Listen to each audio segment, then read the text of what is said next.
الحمد لله رب العالمين، وصلى الله وسلم على أشرف المرسلين وخاتم النبيين سيدنا محمد.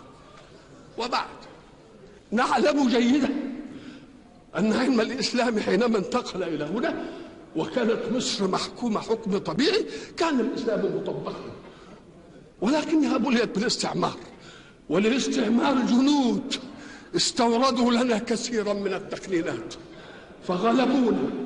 ولكنه حينما زال الاستعمار ظن الناس أن الاستعمار بكل ألوانه زال.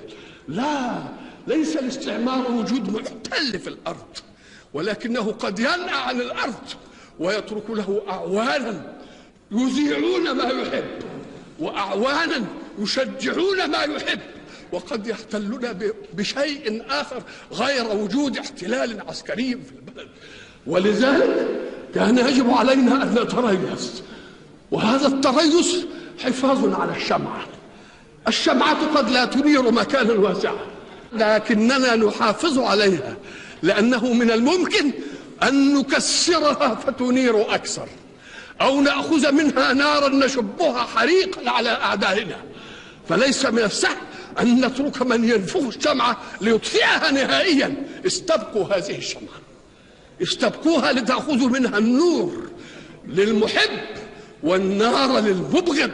استبقوها، واعلموا جيدا أننا لا نستطيع أن تكون كلمتنا من رأسنا إلا إذا كان قوتنا من فأسنا. لاحظوا جيدا كيف نأكل، من أين نطعم.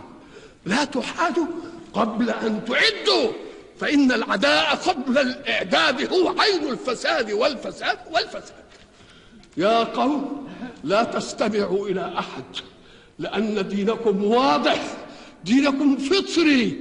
واعلموا أن خصوم الإسلام لم يقدروا على الإسلام من ذواتهم، فدخلوا عليه من أبنائه وجعلوا لكل واحد أملا في أن يكون أميرا أو حاكما. ولذلك أعلنت أنا دائما أنا لا أريد أن أحكم بالإسلام، ولكني أريد أن أحكم بالإسلام.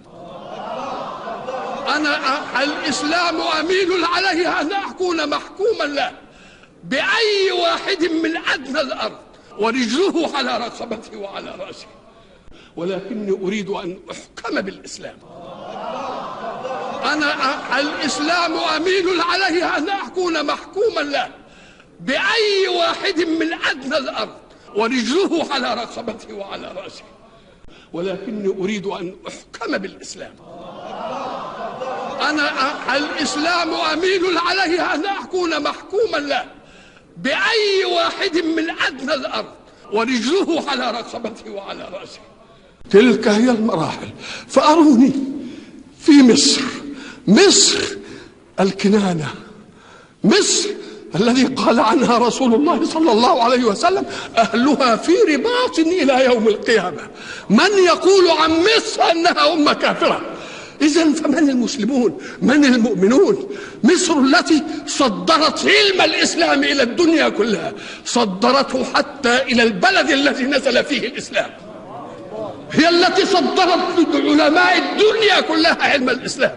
أنا أقول عنها ذلك هو تحقيق العلم في أزهرها الشريف. وأما دفاع عن الإسلام فانظروا إلى التاريخ. من الذي رد همجية التتار عنه؟ إنها مصر. من الذي رد هجوم الصليبيين على الإسلام وعلى المسلمين؟ إنها مصر.